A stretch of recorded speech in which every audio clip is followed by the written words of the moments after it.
Gracias, cómo les estimo, cómo les No, agradezco. hombre, encantado de la vida. Encantado de la vida. Placer. Encantado. Muy sabio, elogios para Entonces pues es una sensación, ¿verdad? Sí, es el último momento de ese género de vida Exactamente. en México y en el mundo probablemente, Exactamente, ¿verdad? Ya exactamente. no volvió a vivirse así. Exactamente.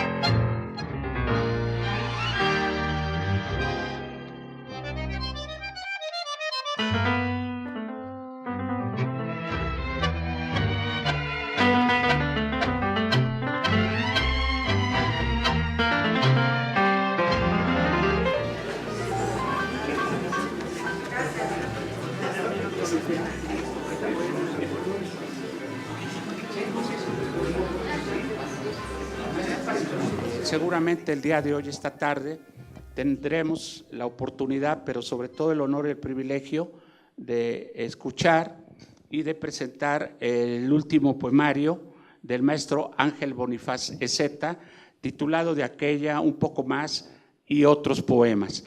Ya habíamos tenido hace 3 años también la oportunidad, el privilegio de que el maestro nos brindara la posibilidad de editarle un poemario que se tituló Poemas de mal amor y mala muerte.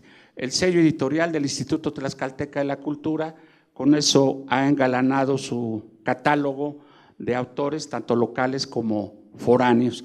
Y bueno, pues la trayectoria del maestro en el campo no tan solo de la política, un destacado político nacido en el Estado de México, sino un artista de la palabra que pues no sé la razón, es un misterio para mí, que pudiera haber guardado cerca de 30 años silencio para poder volver a salir a flote y empezar a publicar toda una producción inédita, pues que tenía ahí guardada seguramente en un cajón, madurándose, destilándose, para poder encontrar al final de su publicación al destinatario más afortunado y elegido por naturaleza, que es el lector.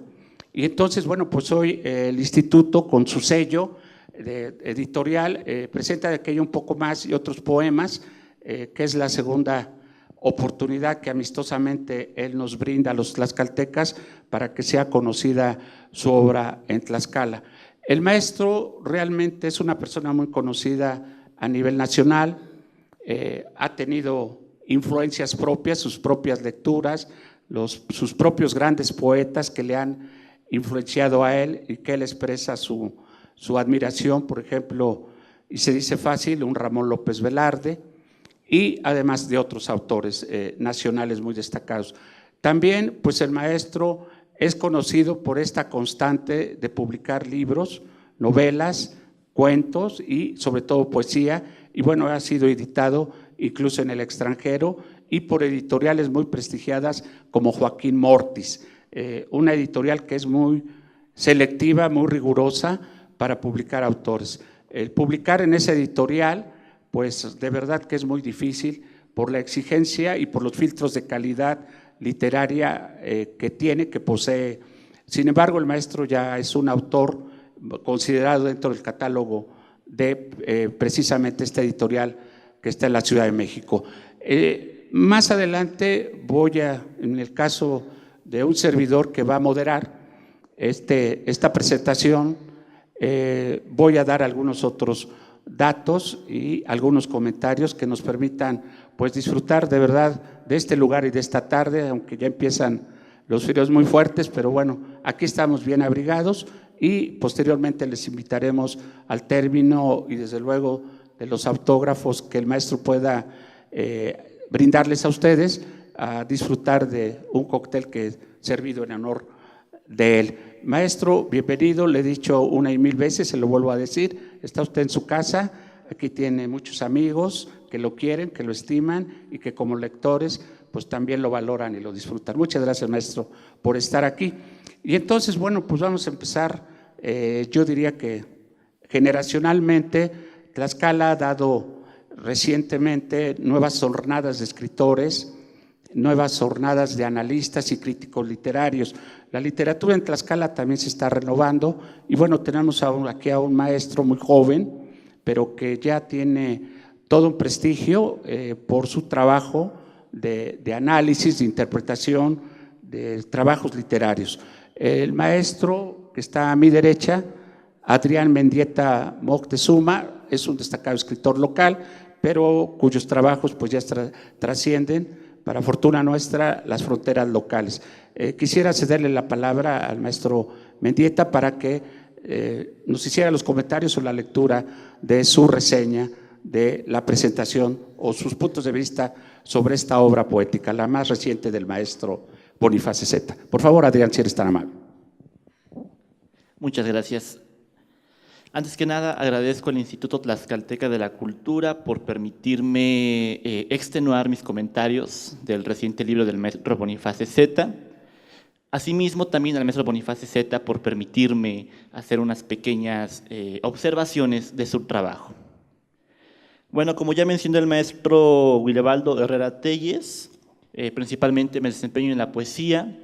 Tengo algunos trabajos publicados, una plaquette publicada por una editorial independiente veracruzana, un estudio sobre tradición oral, publicado también por el PACMI, un programa que surgió de aquí del instituto, en un par de antologías de cuento, poesía y, bueno, diversos encuentros y festivales locales y fuera del estado.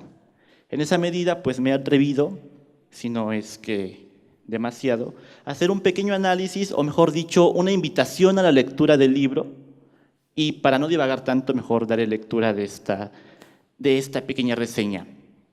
Dice: breve presentación para de aquella un poco más y otros poemas de Ángel Boniface Zeta. Ojalá y sea de su agrado, maestro. Dice así: todo surge con la palabra. Si no se enuncia, no existe. ¿Y qué mejor que enunciarla a través de la poesía? La poesía es una disidencia, una rebeldía que se presenta ante la pesadez de la existencia, ante la náusea sartreriana. El verbo se encarna, se transfigura en alma, sangre, soledad, historia de vida. Festejar la publicación de un libro de poemas me parece más que pertinente, necesario. Darle la bienvenida no a un conjunto de palabras, sino al testimonio fiel de quien se dio a la tarea de contemplar sus propios condicionamientos y mostrarlos al mundo. El libro de Ángel Boniface Zeta se celebra en la medida de su sinceridad, de la palabra exacta, del sentimiento depurado y a la vez exasperado, un lenguaje que nos habla de la muerte, la soledad, el amor, la contemplación del día a día para formar versos que asombran al ser enunciados en voz alta. Ejemplo: sabrás de soledad el que no supo que solo es cosa de empezar, que empieza el desamor con casi nada. Y es que el material con el que está hecha la poesía es la vida misma. Como bien mencionaba Ramón Gaya, la literatura y la vida no son dos cosas distintas, sino una sola. Boniface Zeta se cuestiona y a la vez se responde conceptos como el tiempo empleado en la nada, el tiempo invertido en amar, y también desea tener el tiempo necesario para jugar, a tener algo que jugar en la vida. Dilapidar las horas, dilapidar los días. El poeta nos refiere que de esa nada también surge el desamor, para quitarnos calladamente el escape necesario de la vida, el acto de amar, escape necesario para poder hacerle frente a la complejidad del mundo. Al avanzar en sus poemas, también encontramos la reflexión y crítica de la falsa bondad, confundida tal vez con cobardía. El poeta sentencia con seguridad que le refiere a la experiencia los siguientes versos: nada como la buena educación para bailar con la más fea, para aguantar los pisotones y disculparse, para pagar porque te peguen. Hace uso del ostracismo, el exilio propio, callar, inundarse de soledad y silencio para sobrellevar las angustias, no decir el sufrimiento, no hablar del dolor, pero como buen artista le impulsa la necesidad de escribir, de enunciarse en verso. Capta con sus palabras el agobio del espíritu. Si no ha de hacerlo, la condena necesaria asomaría su rostro. La muerte llegaría no solo como manifestación física, también como finitud del alma. El poeta escribe porque así le dicta su condición existencial. Muere no en la medida en que cesen las células o el corazón deje de palpitar. Muere el poeta cuando deja de escribir, cuando el asombro por la realidad desaparece. Añorarse, recordarse a sí mismo en alguna etapa distinta de la actual, verse, tal vez, en los años de juventud con sueños revoloteando por las ventanas, con la poesía en ciernes, natural, que a cierto momento del viaje uno añore lo que alguna vez se tuvo, y también nos lamentemos por la tristeza que nos embarca y sacude. Así nuestro poeta se muestra reflexivo por el paso de los años, lo dialoga con el médico, con los amigos. Habla de los derrumbes diurnos, de las ausencias que nos marcan la mirada. Y dice el poeta: todo de un tiempo acá me pone triste, por una u otra cosa me entristezco, y se me caen las alas del corazón, por esto o por aquello. Y detrás de esto se asoman más versos para traer a nuestros ojos a la muerte. En el poema 8, Boniface Zeta describe de forma puntual la manera de los poetas, casi a la manera de los poetas confesionales, sin rodeos innecesarios, la angustia más importante de nuestra condición humana, el miedo a la muerte. Y a la vez se bifurca este miedo que en apariencia tiene tintes de finitud, pero se bifurca al hacernos ver que en ese miedo se estacionan los motores necesarios para la creación humana. Miedo que se vence cuando el quehacer humano se muestra y construimos monumentos preciosos para evadirlo, poemas perfectísimos para saciarlo, civilizaciones complejas para sobrellevar ese miedo y, como dice nuestro poeta, preferimos no sentirnos adoloridos ni enfermos y seguros de tener vida y salud por 1000 años. El libro termina con 3 poemas que en sí mismos encierran una filosofía de vida: la aceptación sana, necesaria de nuestra finitud. Pero no con lamentos innecesarios, no con el miedo del inicio, sino con la valentía de quien se ha visto satisfecho con su andar, quien se aguantó el miedo, quien se aguantó la muerte. El poeta no divaga, descubre la particularidad del conocimiento en su realidad. La poesía es desvestir el misterio, es ontología de la vida transformada en letra. No todo se queda en el saber libresco de quien se reconoce poseedor de conocimientos convencionales. No, hay que utilizar recursos expresivos, lingüísticos que enriquezcan el hallazgo para iluminar al otro. Se habla desde la autenticidad, desde el saber de la experiencia-existencia, que no será vivida por nadie más. De esos intersticios donde el asombro nos encarna y pierde en fruición estética, y no queda de otra más que salir a compartir el descubrimiento. El tema de la muerte y la soledad son tópicos recurrentes en la literatura universal. Temas universales porque nos competen a todos, y no solo en la poesía, también en las otras artes y las otras disciplinas. Como mencionaba Kierkegaard, no podría haber existencia auténtica sino para el hombre que haya conocido la soledad, pues en ella el ser se recoge, toma conciencia de sí y se pone en las condiciones adecuadas para experimentar la necesidad del absoluto. Soledad que, si no fuera por la literatura, nos embarcaría en una angustia interminable. Yo anexaría desde mi lectura un tema más en la poesía de Boniface Zeta: recurso necesario para la vida, para la creación, es decir, la angustia. La angustia entendida desde la perspectiva heideggeriana, esa que nos orilla a cuestionar y obligar a buscar la libertad, obliga a enfrentarnos al mundo con el pecho en alto. Podría extenderme aún más, pero preferiría que el escucha, el público, se sumergiera en los versos de Zeta para que compruebe lo que he mencionado, o haga su propia lectura y encuentre sus propias emociones. Eso sí, sin duda, no habrá tiempo perdido en este poemario. Libro sincero, breve, profundo y que sin duda gustará, pues con libros como este uno festeja la publicación poética, uno festeja el labor del poeta por darnos de lo más preciado en esta tierra, un fragmento de vida y un torrente de belleza. Muchas gracias.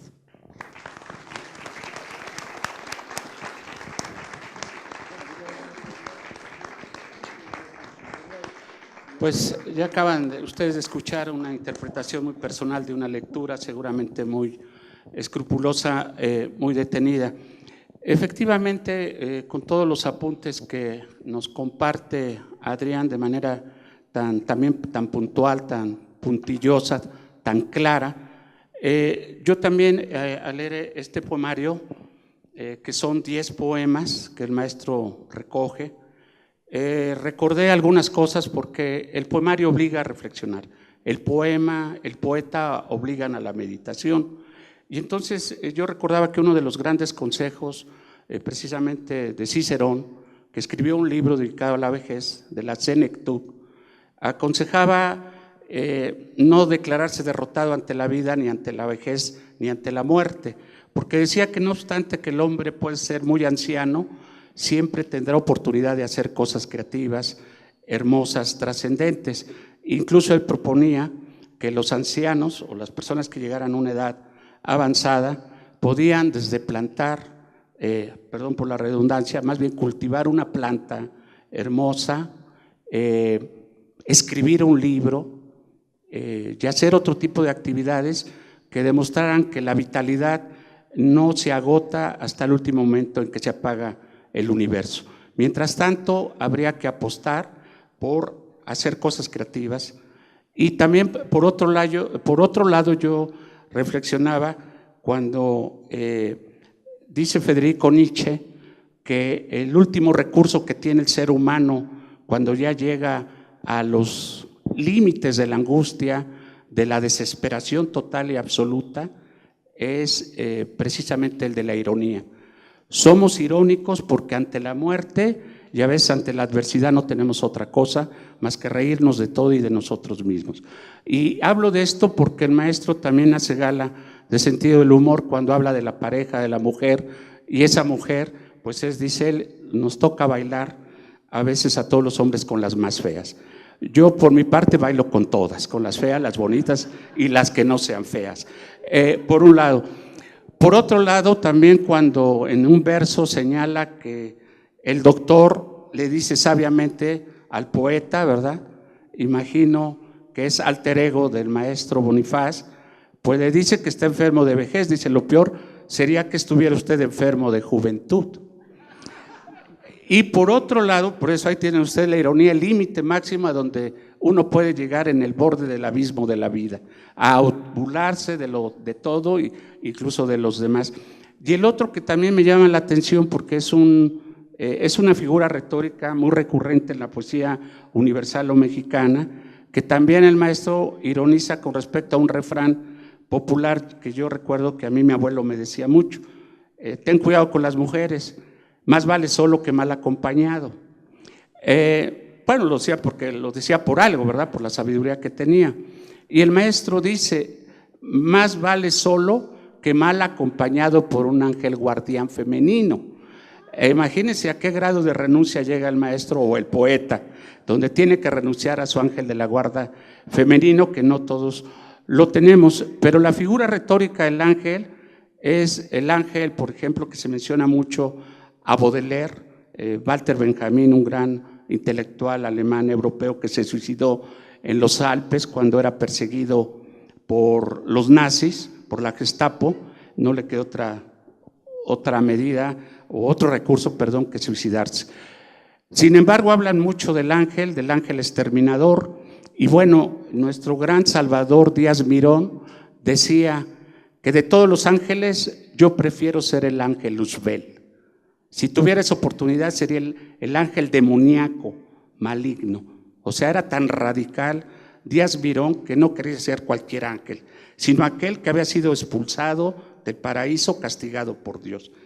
Y Ramón López Velarde, noble que era, inocente que era, puro que era, es el padre soltero de la poesía mexicana, que muere a la edad de 33 años, la edad sagrada de Cristo, de una pulmonía fatal.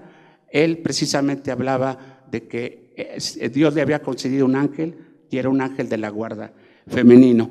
Pero bueno, hay muchos ángeles de mucho tipo y ahorita me permito cederle la palabra al maestro Ricardo Pérez Kid, quien es dramaturgo, director de escena, escritor de obras de teatro, de poesía, de cuentos infantiles. Él ha estado becado varias veces por el gobierno mexicano a través de Exconaculta, hoy Secretaría de Cultura, ha estado en varios países estudiando teatro y bueno, tiene un sinnúmero enorme como historiador también del teatro mexicano. Además cuenta con una biblioteca muy selecta de miles y miles de libros sobre teatro que muchos le envidian, pero finalmente está aquí en Tlaxcala colaborando con este proyecto educativo de carácter académico, que es el Centro de las Artes. Es el coordinador académico actualmente. Le cedo el micrófono para que nos dé su lectura de este poemario. Sí, gracias, maestro. Bueno, uno de esos ángeles es el autor, Ángel Bonifaz Zeta. Antes de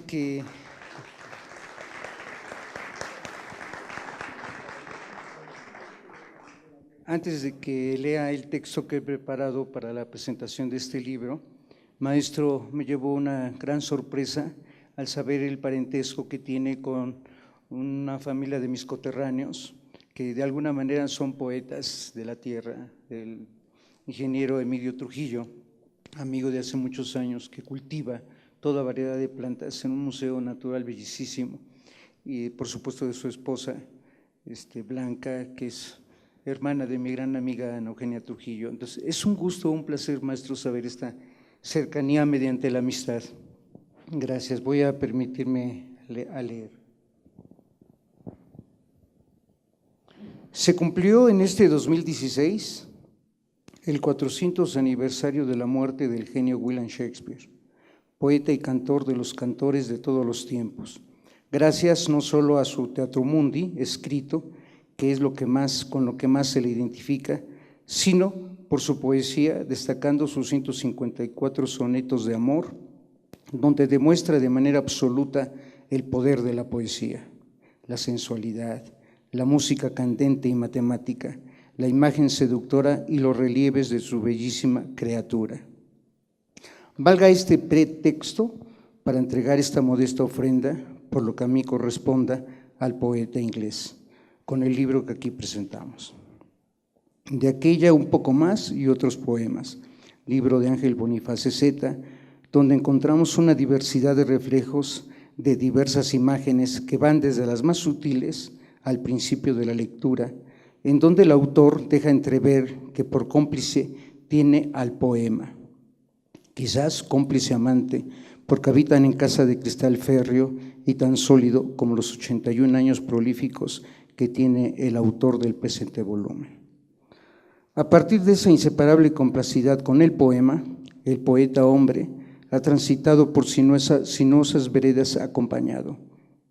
El poemario contiene además imágenes tan agrestes como tan contundentes, logradas por el oficio adquirido a través del tiempo y que mucho le duele a su autor, la despedida paso a paso de la vida, es decir, abandonar algún día y para siempre a su amante, cómplice poema. Lo cito: porque ha sido por ti, porque te tengo por aliado, por cómplice poema, que me asomé al misterio que he construido con palabras endebles, mi obra humilde y vulnerable torre de palabras, tu desolada casa, poema, y que por ella cruza la poesía.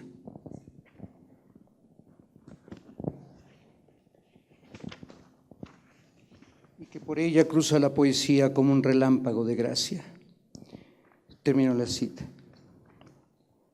Esa obertura del libro abre la ventana para asomarnos al contenido, quizás inmerso en el mismo título del poemario, de aquella que puede ser la cuna, de aquella que puede ser la vida, de aquella que puede ser la mujer, de aquella que puede ser la soledad, de aquella que puede ser la vejez, de aquella que puede ser la muerte, y aún de aquella que puede ser un poco más que todo eso. Es letanía. Ahora la lucha es contra el tiempo, dice el poeta en la primera poesía de su decálogo. Es una lucha arrebatada en el anochecer de la vida, casi sin espejos para no darle chance a la imagen del rostro, observar la mirada lacrimógena de los años, ojos con gafas oscuras para soportar el eclipse del sol, que es la vida y que se vuelve sombra, la enemiga del tiempo. Lo cito: nada mejor que el vidrio ahumado, que los anteojos oscuros, que los ojos entrecerrados para asomarnos al eclipse, al crepúsculo diario, a la eminencia de la noche. Cierro la cita. El poema es un reclamo de la identidad del rostro que se ha ido desconfigurando en la foto de la cédula de identidad, pasaporte, certificado de kinder y título universitario, diría el que tiene la voz. Se me acaba la vida en hacer nada, clama el autor en su segundo poema, Quizás es trauma de Dios después de hacer la tierra en 7 días, incluyendo un día de descanso. ¿Y después qué? Después hacer la muerte. Poema tanático, caótico en apariencia, que sin embargo es el natural reclamo de la pérdida de fuerza física para lograr la fuerza del alma, que es fuerza más profunda y que conmueve a los sentidos por complejo que nos parezca. Es solo cosa de empezar, nos habla del desamor. El poeta se atreve a traspasar el muro de su espejo y aprende la vida palabra por palabra como el olvido, dice Paul Eluard, ante la pérdida del amor y la ganancia de un fantasma. Resígnate si no aprendiste. Es una prosa de zona lírica, el reclamo, la soledad, el tiempo oído que se consume fugaz como se consume el cigarrillo y el cigarrillo nos consume, como se consume una taza de café, una copa de vino, como se consume la lectura de este poema y el poema nos consume, como se consume el cuerpo agusanado que vuelve a la semilla de la tierra. Es un poema muy cínico, a pesar del sutil encanto de su escritura, poema leduciano, por su ironía irreverente ironía, trágico a pesar suyo. El autor aprende de la palabra eterna y pervive en ella para saberse amado en el tiempo y en el espacio. Todo de un tiempo acá es el 6º poema, poema de lo inefable, de las grietas del alma causadas por la vejez abandono, del consejo del geriatra amigo que también envejece junto a nosotros, de la tristeza por falta del elixir, del agua de eterna juventud negada, de la corrosiva condición humana que se carcome, se oxida, se pudre la carne. El poema posee un carácter ineludible, acusa una voz interior de múltiples tonos, quizás para no sentirse mal acompañado. Por mucho que yo diga, titula el poeta su 7º poema, en donde en soliloquio se dice a sí mismo: por mucho que yo diga que no tengo miedo a la muerte, temeroso me deja si la pienso. En Quisiéramos despertar, el poeta trata de exorcizar el demonio de las pesadillas que sofoca el reflejo del inconsciente en sus múltiples espejos convexos, en donde el hombre se reconoce en la angustia de la noche y en el siempre despertar.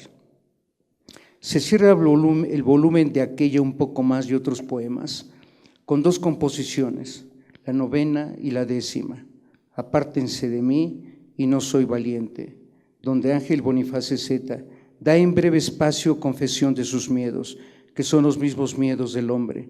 Clama un lazarillo que lo conduzca para bien en el anochecer de su vida, y venera el poder de la muerte musitándole una oración de temor, de respeto, devoción, misterio y sacramento de la vida que concluye con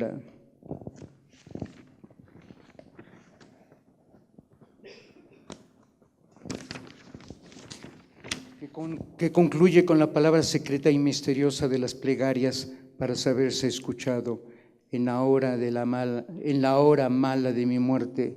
Amén. Al concluir la lectura quise pensar que Ángel Boniface Zeta había escrito un libro de contenido lapidario, sombrío, harto apolíneo, que no disimula el destino funesto de los seres humanos. No obstante, consideré, con mucho respeto y por la edad del autor, la potente energía de su alma, la sangre viva de sus venas para seguir al lado de su cómplice poema, bregando hasta el último suspiro, produciendo, interpretando la vida, ocupándola, pagando el derecho de pernada para trascender desde el polvo cuando el tiempo y la tierra le reclamen. Cuando nace un poeta, maestro, algún oráculo debería pregonarlo para que se abrieran todas las ventanas del mundo para ver pasar la vida. Cuando un poeta muere, el oráculo debería hacer un banquete con música e invitar a su pueblo. Cuando un humano muere, se llama estadística, como decían los griegos. Pero cuando un poeta muere, lo dicen los propios griegos, se llama tragedia. Lo más seguro de la vida es la muerte y lo sabe el poeta, no es un espacio común. Eso todos lo saben. Por eso encontramos en las líneas poéticas de Ángel Boniface Zeta la adrenalina pura del miedo, el ímpetu y el coraje de la vida, el cianuro simbólico y las ganas de la vida literal. No es un poeta que se trague el agua del mar en un solo buche, o como diría el poeta, lejos de su hogar, sorbo a sorbo y verso a verso. En la poesía de Ángel Boniface Zeta hay una reflexión del hombre solitario, de su entorno vivencial, en un mundo quejumbroso, en angustia del ser y el no ser, y de nuevo Shakespeare. Muchas gracias, maestro.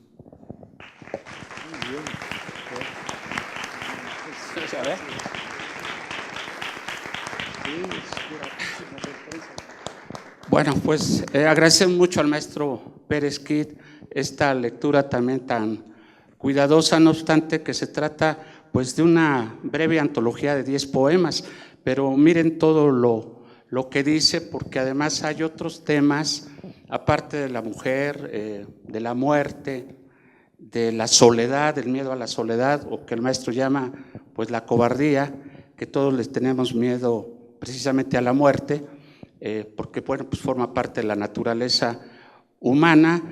Sin embargo, también nos descubre otra parte, si no tanto sombría oscura, sí esa parte latente que está al lado del poeta y del hombre, que es la mujer.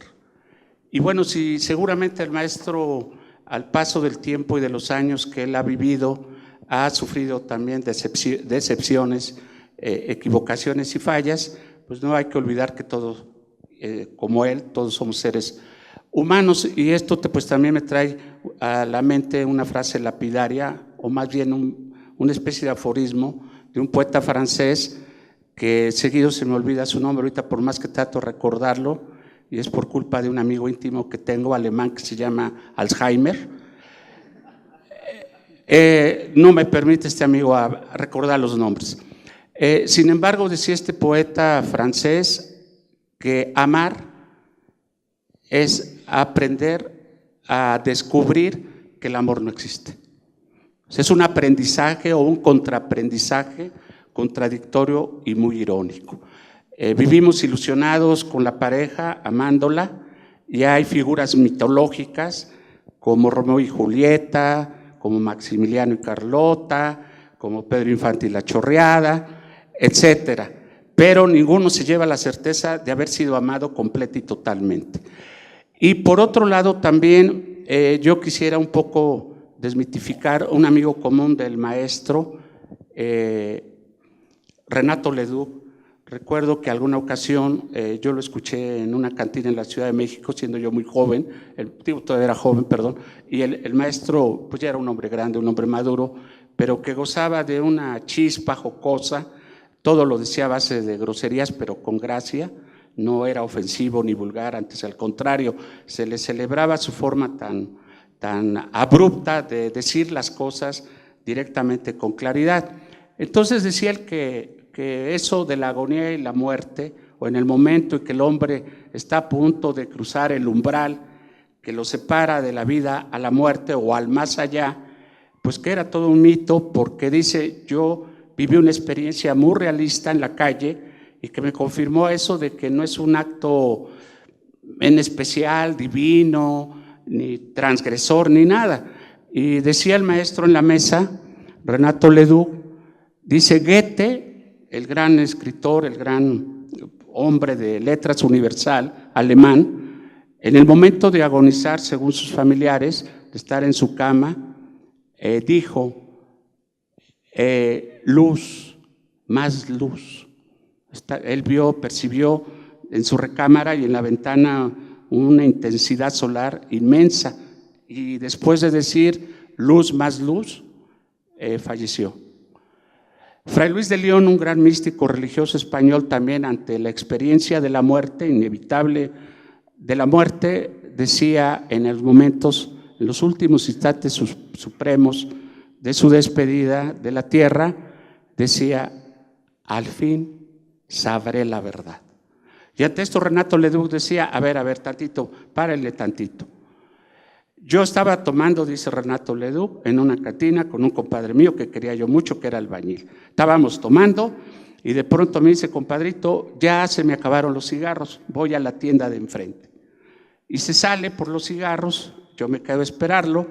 cuando de pronto se oye un ruido tremendo, gritos y todo, y salgo y mi compadre está semiaplastado o aplastado por un camión carguero.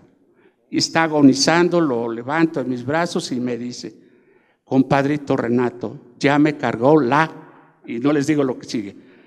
Entonces dice, ¿cuál misticismo en la agonía? ¿Cuál? Lo que uno sabe es lo que le pasa en la vida.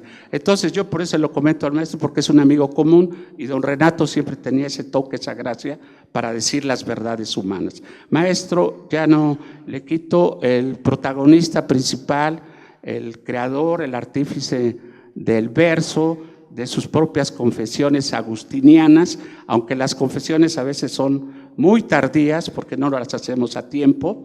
Bueno, claro, un adolescente no tendría nada que contarnos, pero la gente de edad, pues siempre tendremos algo que decirles a los demás. Maestro, le cedo el micrófono, si es tan amable.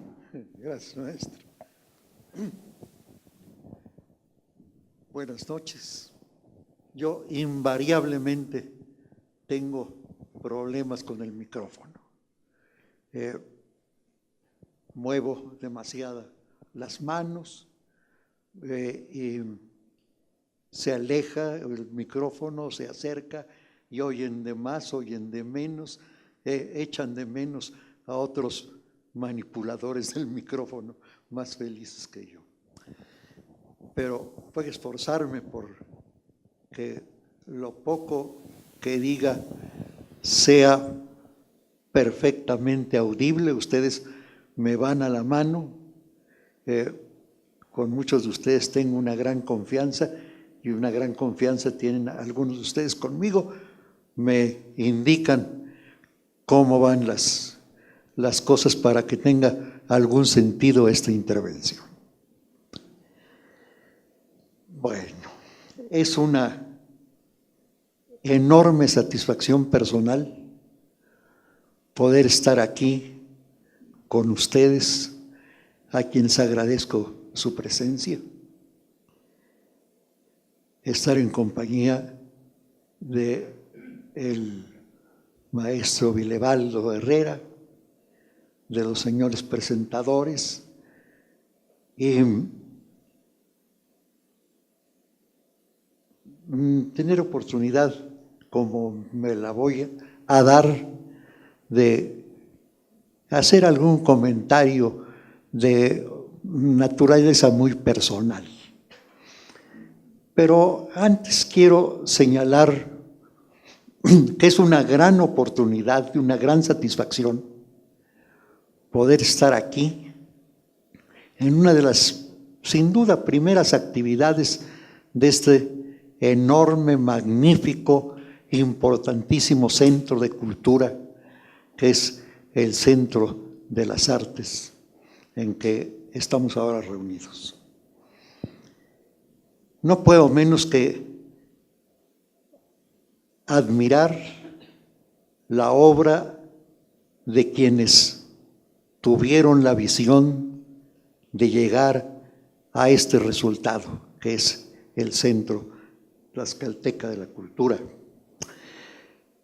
Mi admiración por el señor gobernador del estado, don Mariano González Arbur. Mi admiración para el equipo humano que hubo de rodearle necesariamente para poder hacer posible esta concepción convertida en una magnífica realidad.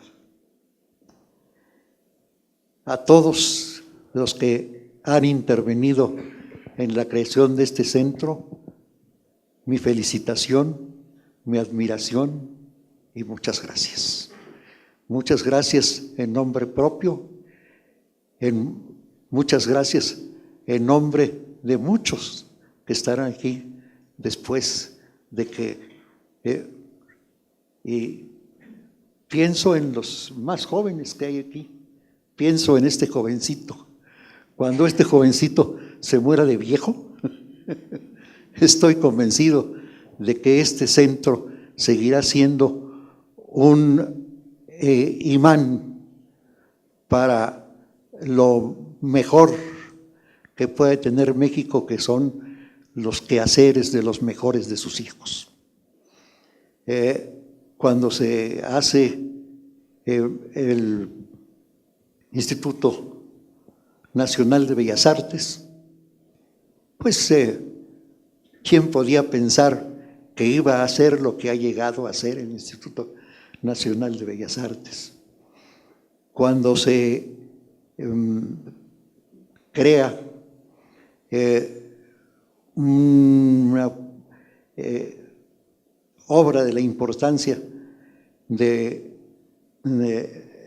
Museo de Antropología e Historia, difícilmente los hombres de 30, 40, 50 años pudieron imaginar que difícilmente estarían en el cincuentenario de ese Museo de Antropología, a cuya inauguración asistían. Somos en realidad los menos los que alcanzamos edades como la mía. Tras esta felicitación, urbi et orbi, debo decirles que es muy importante esta fecha para mí, porque en muy breve tiempo, en unos cuantos días, podré anunciar que liquido mis relaciones, mis deudas con la poesía. No puedo ya más de poesía. Cuando empecé a perseguir la poesía como la entiendo, pues allá seguramente al filo de los 20 años. Allá a los 14, 15, 17, escribía yo muchísimos versos. Nada de eso tenía todavía nada de poesía. Todavía no estoy seguro de que algo de lo que haya venido después pueda tener realmente algo de poesía como yo entiendo la poesía. La poesía que es algo que a veces, a mi entender, aparece en los poemas. No necesariamente e invariablemente en los grandes poemas de los grandes poetas. A veces aparece en los poemas que se juzgan menos significativos de un gran poeta. A veces aparecen en un poeta menor. Son estas manifestaciones de la poesía relámpagos extraordinariamente infrecuentes. Yo sueño con que haya cruzado algunos de estos relámpagos alguna vez, siquiera por los poemas que he escrito entre los 20 y los 80 años. Pero la verdad es que es una búsqueda que también me ha resultado ya fatigosa.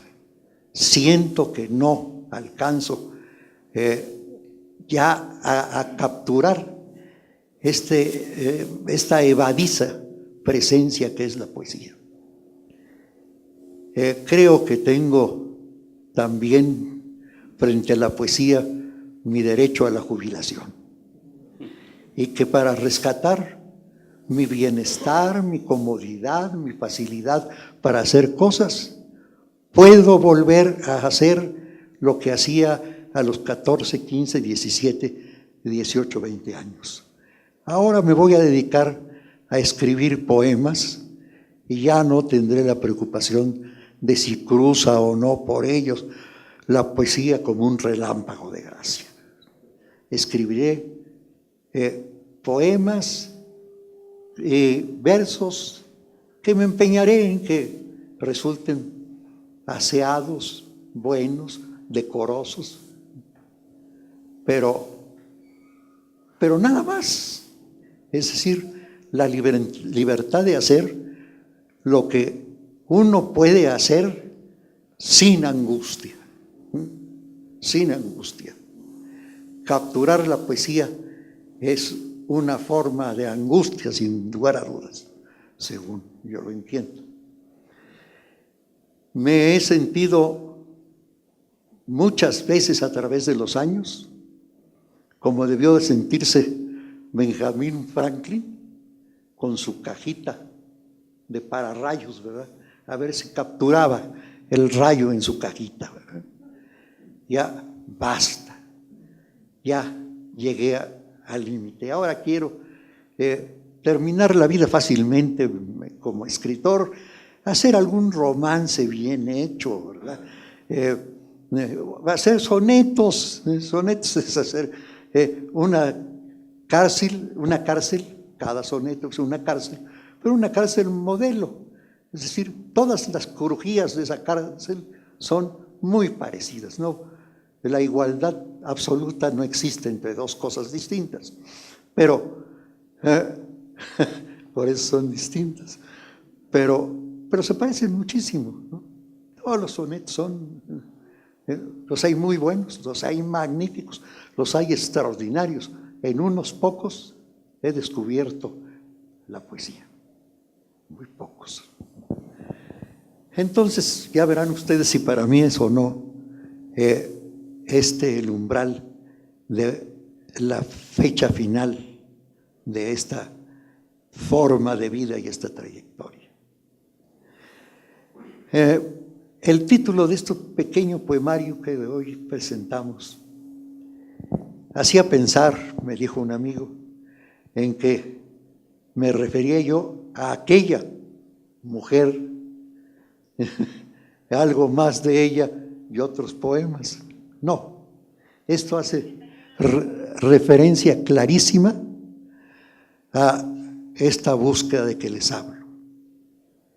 Por eso el epígrafe de toda la pequeña obrita que ahora tenemos y presentamos está tomado de un libro anterior, ese que se llamó Poesía no más y estos poemas.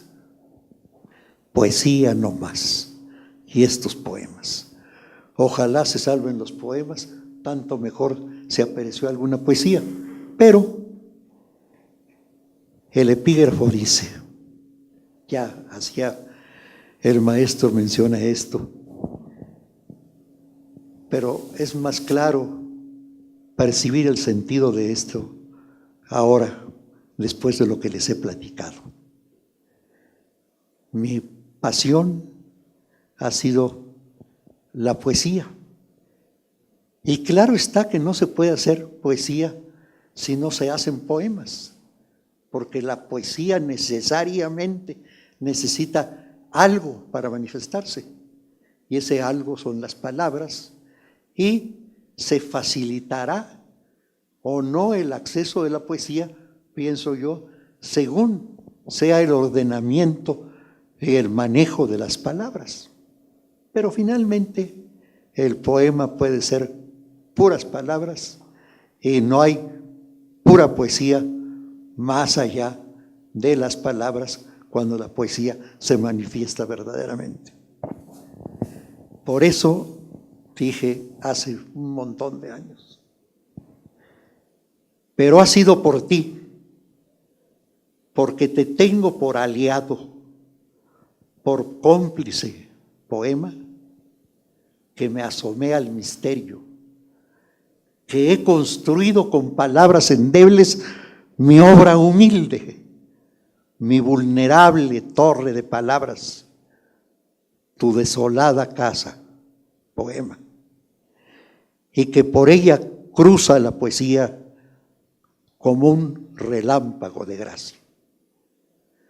Consumí una gran parte de mi vida y una gran parte de mis emociones en buscar ese relámpago de gracia, una especie de Benjamin Franklin jugando a capturar un rayo metafísico.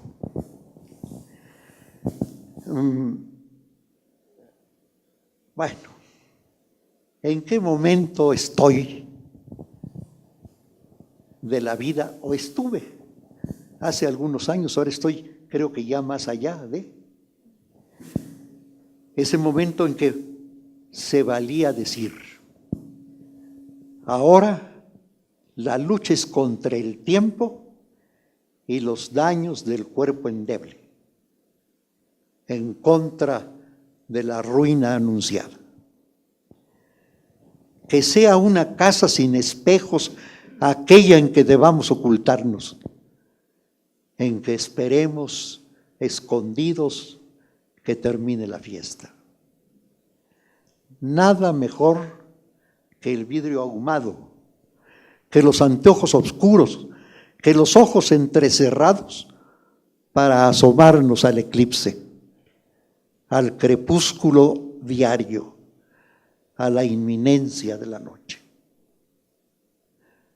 Un poco de piedad es necesario para mirar la más reciente fotografía y en ella la imagen del espectro que se empeña en usar nuestro pasaporte, nuestra licencia de conducir, nuestra cédula de asistencia social. Un poco de piedad, aunque nos duela, aunque repugne todo aquello que nos apiada. La fealdad, la torpeza, la desmemoria, el pulso tembloroso, el pavor apenas disimulado y el miedo a los temores metafísicos. Piadosa compañía, la de una leve autocomplacencia que hace posible ahora la lucha contra el tiempo y los daños del cuerpo endeble, en contra de la ruina anunciada. Más tarde es ya la muerte, pero esa es otra historia. A ver qué encontramos. Esto también enfocado y analizado por algunos de ustedes. Esta aceptación de que ahora se me acaba la vida en hacer nada. Dilapido las horas, me desvivo. ¿A qué puede apostarle la vida el privado de amor, el sometido a soledad, el acosado por la sombra, el por fuerza callado, el que de sí y consigo es prisionero, el que agoniza largamente esperando nada más que morir en compañía? ¿Cómo me gustaría tener a qué jugar en una carta, en un golpe nomás, en un volado, lo que me queda de la vida, de apariencia de vida verdadera? ¿A qué engañarse fingiendo que se vive de veras? ¿Quién da crédito al vencido, al puesto contra el muro, al condenado a soledad, al despojado, al que parece hecho para callar sin rebelarse, para estar solo sin remedio?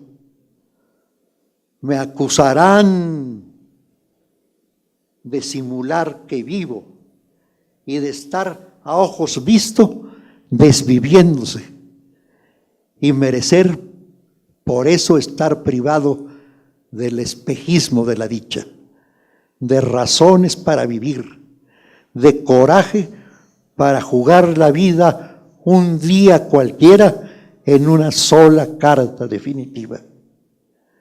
Mientras ese día llego, me desvivo, dilapido las horas, no hago nada y me acabo la vida. Después de esto, voy a tomar un poco de agua.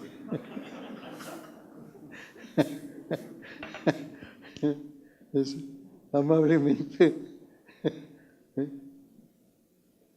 Gracias. si no, el agua se me sube.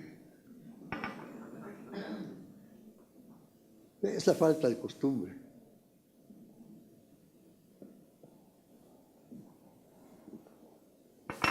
Bueno, escuché que alguna reflexión provocaba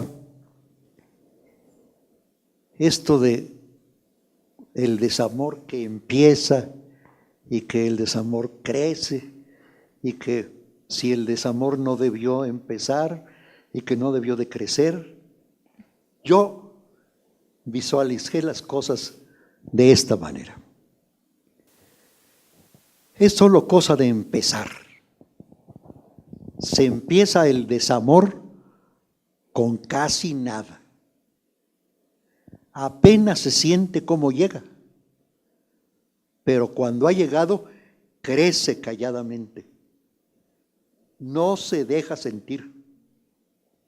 Contamina con terrible eficacia el amoroso clima del buen amor.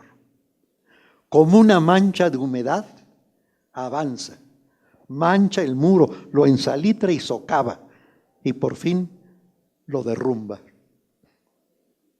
Y todo fue que un poco de desamor se prendió del amante inadvertido, del temerario que dejó que un poco de desamor tomase en él un sitio oscuro, un rincón olvidado, un pliegue oculto.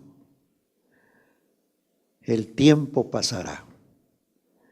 Va a quedar solo el que no supo a tiempo combatirse, sacar de sí al pequeño desamor que empezaba. Sabrá de soledad el que no supo que es solo cosa de empezar, que empieza el desamor con casi nada. Esto no deja de tener algunas advertencias existenciales, ¿verdad? Porque parece ser que en la humana naturaleza está una perversa natural inclinación a acoger de buena gana el desamor, pero hay que ser prudente, no exponerse a desamar porque no lleva a ningún buen resultado esta exposición. Sí quisiera, estoy abusando de vuestra paciencia, eso no es lo que yo quisiera, pero sí quisiera ir sobre un poema en que, bueno, está fundamentalmente el reconocimiento al ángel femenino, a la indispensable mujer de que los varones necesitamos como del aire. Pero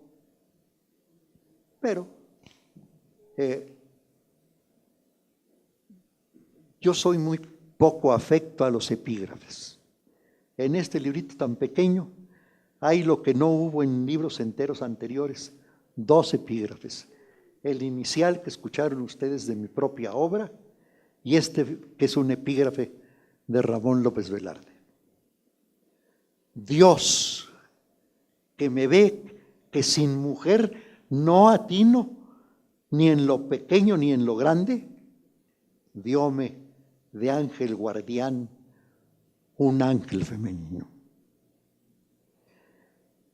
Y pues ya metido a gastos, voy a leerles este poema. ¿Ya estoy abusando mucho?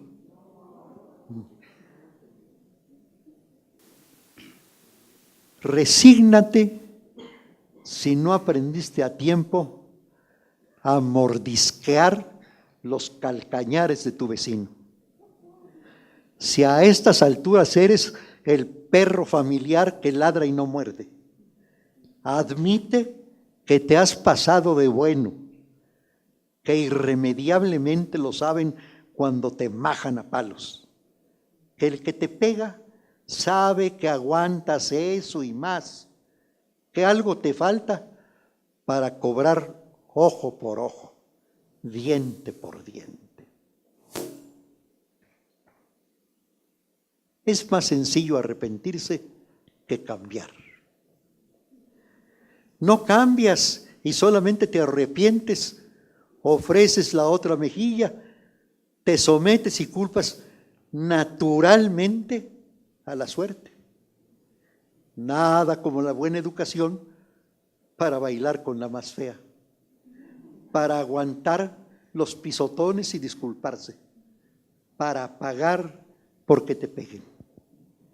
Ayuda enormemente la cortesía a recibir el pan más duro, a mordisquearlo con alegría, a velar en la más dura almohada del planeta feliz del gran hotel de 5 estrellas, la desahuciada soledad de hombre solo, que no enciende su lámpara siquiera para que el ángel de su guarda descanse, para que pueda su dulce compañía despertarse feliz, perezosa y contenta, luciendo esa ferocidad que no aprendió a su tiempo, el que, muriéndose de sueño, no consigue, sino muriendo de verdad, cerrar los ojos. Muerde al ángel de tu guardia los calcañares. No dejes que te pise el ángel de tu guarda. Vete a saber lo que pretende de ti el ángel de la guarda. ¿Acaso le importa solo descansar y espera verte cerrar los ojos y salir de tus vigilias para siempre? Defiéndete del ángel de tu guarda, líbrate de él. Recuerda, más vale solo que de ángel guardián acompañado. Sin embargo, bueno, ¿qué otra cosa me suscitó? Yo creo que me traslado.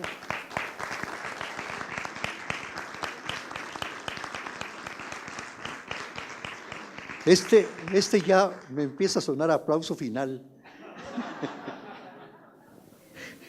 Pero no crean que es tan fácil. En mi temporada de retiro me retire tan fácilmente. No, sí hay oportunidades. Si ustedes lo desean, leo alguna otra cosa. Pero ya me voy a ir a 2 pequeños poemitas, o 3, 2 de 3, del final de este poemario.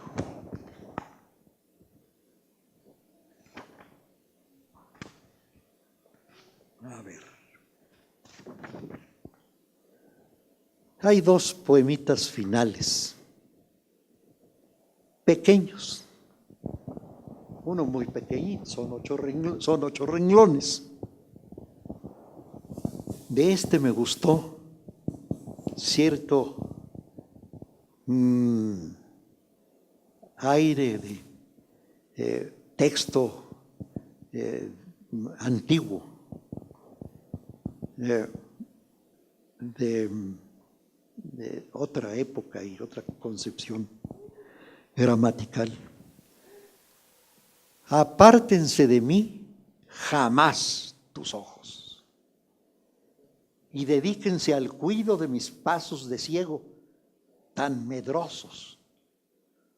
Protéjanme de riesgos imprecisos y denme apoyo de último minuto para pensarlo bien, y evítenme tus ojos, con la memoria de su luz, cruzar la temerosa puerta falsa.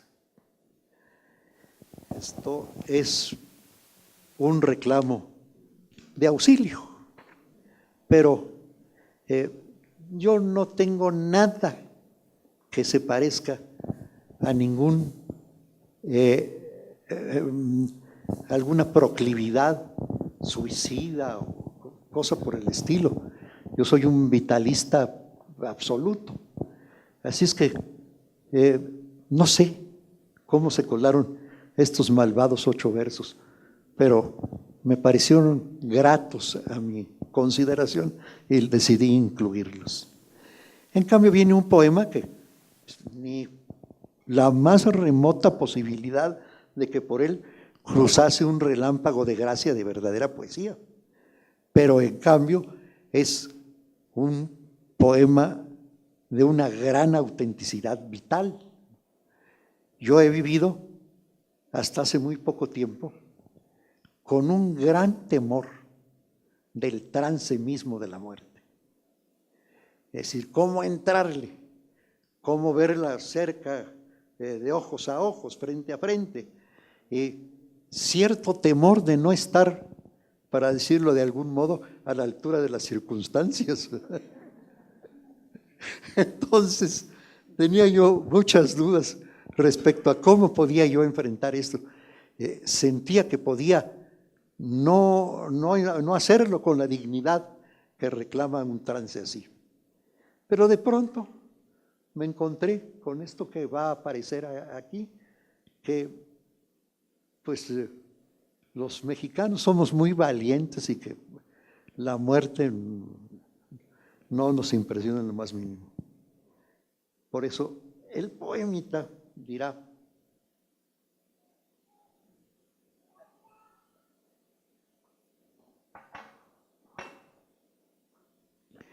con absoluta franqueza, va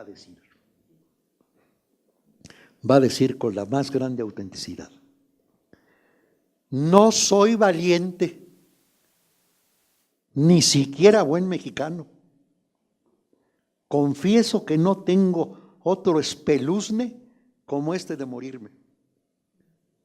Estoy seguro de que muchos lo sintieron también y, por fortuna, a la hora buena sacaron de algún lado valor para morirse. ¿Por qué yo habría de ser menos que tantos que no le temen ni a la muerte o se aguantan como si nada el miedo? Eso pretendo, así aguantarme a la hora mala de mi muerte. Amén. Este podía ser un buen fin para mi intervención.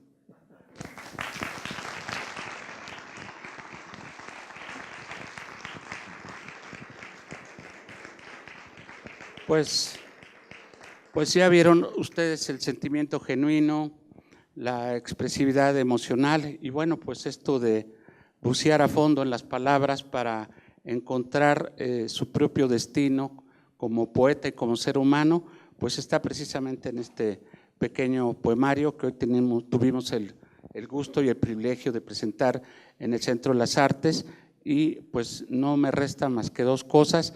En primera de ellas, agradecerles a todos ustedes su presencia en este evento cultural. Esperamos que nos sigan acompañando. Hace algunos meses estuvo aquí el poeta Javier Sicilia, que por cierto también vive en Cuernavaca, la maestra Carmen Bulloso, una gran cuentista, escritora, novelista, historiadora, que se tomó la molestia de venir desde Nueva York precisamente para hablarnos de la amistad entre dos grandes poetas, un mexicano, Amado Nervo, y el otro nicaragüense, Rubén Darío. Y bueno, pues el aula teatro se está convirtiendo en un verdadero foro expresivo de la creación poética, que es también una forma de integrar mejor a todos los tlaxcaltecas en cuanto ciudadanos responsables y capaces también de disfrutar el arte, la cultura y la educación artística. Así que a nombre del Gobierno del Estado de Tlaxcala y desde luego del Instituto Tlaxcalteca de la Cultura y del Centro de las Artes, les damos a ustedes las más cumplidas gracias, en especial desde luego con nuestro mayor reconocimiento al maestro, que no obstante que en algunas partes de su poemario se nota pues un desencanto, un cansancio, un agotamiento. Ya vieron ustedes que cuando habla no lo puede uno callar. O sea, quiere decir, esto es una muestra de energía física trascendentalista, o sea, tiene más un hálito de vida y una energía muy poderosa todavía como para atreverse a jubilarse el maestro en cualquier campo de la vida. Esperamos que nos traiga el próximo poemario y aquí vamos a estar como siempre acompañándolo y arropándolo. Será todo un gusto y un placer. Nada más a título personal les recomiendo que ustedes, en lugar de tomarse una selfie y mandar un WhatsApp, mejor lean de aquello un poco más y otros poemas. Muchas gracias, buenas noches. Sí. Perdón, el libro se va a obsequiar, está aquí en la puerta, en la mesa, por si alguno quiere un ejemplar gratuito, bueno, y para que se lo dedique el maestro o algunos disfrutar de la música y del cóctel mientras pasan con él. Nuevamente, muchas gracias y muy buenas noches por todo. Permítame una apostilla. No pude hacer lo que Hillary Clinton, echarme un mano a mano sin recurrir al vaso de agua, que fue el testimonio de su aptitud para ser presidenta de los Estados Unidos.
Gracias, ¿cómo les estimo? ¿Cómo les No, agradezco? hombre, encantado de la vida. Encantado de la vida. Placer, encantado. placer.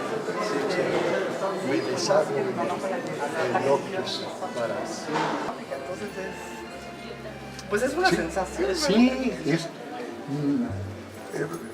el último momento de ese género de vida Exactamente. en México y en el mundo probablemente, ¿verdad? Ya Exactamente. no volvió a vivirse así. Exactamente.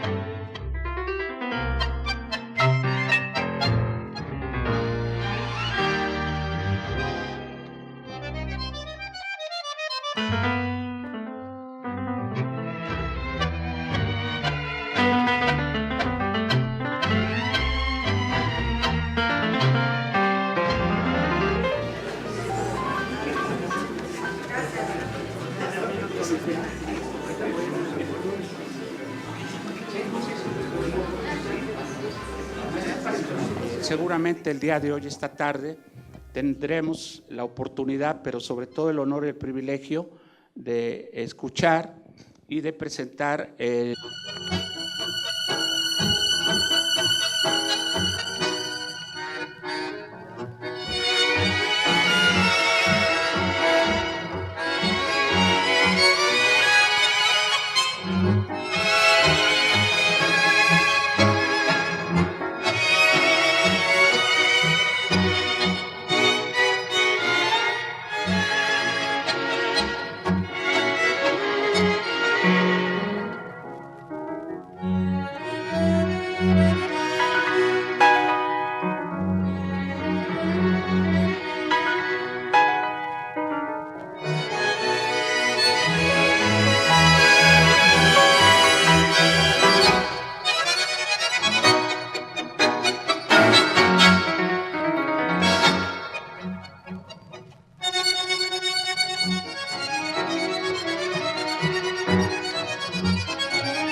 último poemario del maestro Ángel Bonifaz Ezeta, titulado De aquella, un poco más y otros poemas.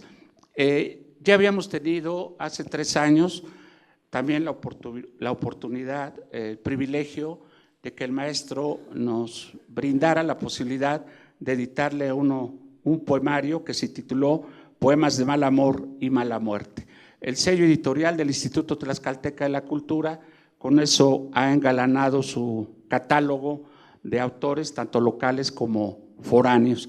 Y bueno, pues la trayectoria del maestro en el campo, no tan solo de la política, un destacado político nacido en el Estado de México, sino un artista de la palabra que pues no sé la razón, es un misterio para mí, que pudiera haber guardado cerca de 30 años silencio para poder volver a salir a flote y empezar a publicar toda una producción inédita, pues que tenía ahí guardada seguramente en un cajón, madurándose, destilándose, para poder encontrar al final de su publicación al destinatario más afortunado y elegido por naturaleza, que es el lector. Y entonces, bueno, pues hoy el instituto con su sello editorial presenta de aquello un poco más y otros poemas, que es la segunda